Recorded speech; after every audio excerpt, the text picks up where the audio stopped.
নমস্কার। প্রত্যেকটা অনুষ্ঠান একটা বিধিবদ্ধভাবে চলে এবং সেই অনুষ্ঠান চলতে চলতে আপন গতিতে চলে, তার একটি পর্যায়ে আসে ধন্যবাদ জ্ঞাপক। সেই দায়িত্ব আজকে আমাকে দেয়া হয়েছে। আজকে প্রথমেই অলিক আমাদেরকে যে গান শুনিয়েছিল, সেই আনন্দ যজ্ঞে আমাদের আহ্বান জানিয়েছিল এবং মঞ্চে উপবিষ্ট হোতারা তাদের মন্ত্রোচ্চারণের মাধ্যমে আমাদেরকে ঋদ্ধ করেছেন এবং সেই যজ্ঞাগ্নির সামনে বসে আমরা আমাদেরকে কিছুটা হলেও আমাদের কর্মকে মূল্যায়িত করতে পেরেছি। প্রধান শিক্ষক মহাশয়, শ্রদ্ধেয় আমাদের প্রধান শিক্ষক মহাশয়, তিনি সভার সুরটি বেঁধে দিয়েছিলেন। তার স্বাগত ভাষণে প্রাক্তন শিক্ষকদের আলোকে আমাদের বর্তমানকে উজ্জীবিত হতে বলেছেন। আমাদের আশ্রম অধ্যক্ষ তার ভাষণে তার শিক্ষক স্বামী দেবরাজানন্দের যে স্মৃতিচারণা করেছেন এবং শিক্ষা জীবনের সূচনায় বিদ্যালয় শিক্ষকদের যে ভূমিকা তা তিনি উল্লেখ করেছেন, তা থেকেও আমাদের অনেক কিছু আমরা ঋদ্ধ হয়েছি। সৌরভ ভাই স্বামী তুরীয়ানন্দের জন্মতিথিতে তার লেখা পত্র পাঠের মাধ্যমে অনুষ্ঠানটিতে আলাদা একটি মাত্রা এনে দিয়েছে, সেজন্য তাকেও ধন্যবাদ। শৈলেশজির বক্তব্য আমাদেরকে ব্যক্তিগত মালিকাধীন এবং সরকারি রামকৃষ্ণ মিশনের সাথে যে তুলনা করেছেন সেটিও বেশ মনোজ্ঞ হয়েছে। সব্যসাচীবাবু তার বক্তব্যে আমাদের কতগুলো জিনিস নতুন করে ভাবতে বলেছেন।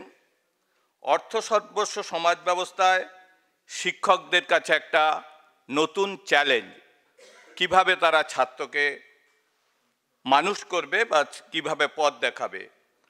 আর শিক্ষকতা যে শুধুই জীবিকা নয় সে কথাও তিনি মনে করিয়ে দিয়েছেন।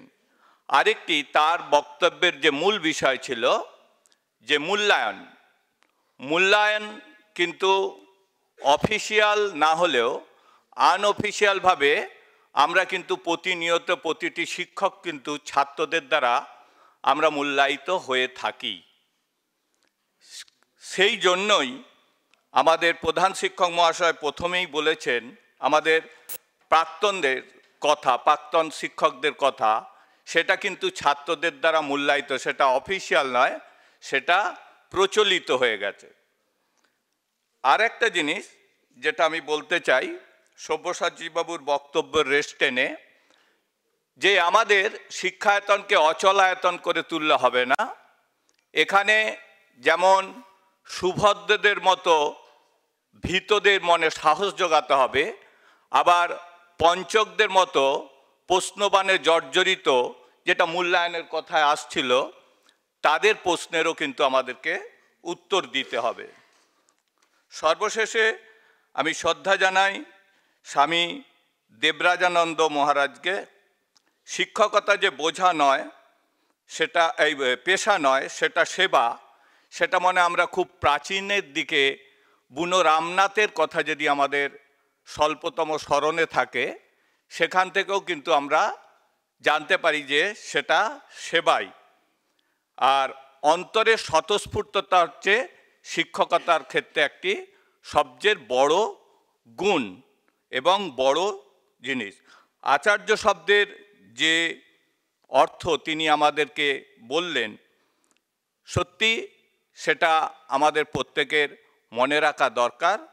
এবং সবশেষে তার যে কথা, যে ছাত্রের মধ্যে রামলালার প্রসঙ্গে যে টেনে তিনি যে বললেন যে ছাত্রের মধ্যে প্রাণ প্রতিষ্ঠা করা, অর্থাৎ ছাত্র যেন একটা নির্জীব, তার মধ্যে প্রাণ প্রতিষ্ঠা করাই আমাদের শিক্ষকদের কাজটি কিন্তু খুব গুরু দায়িত্ব।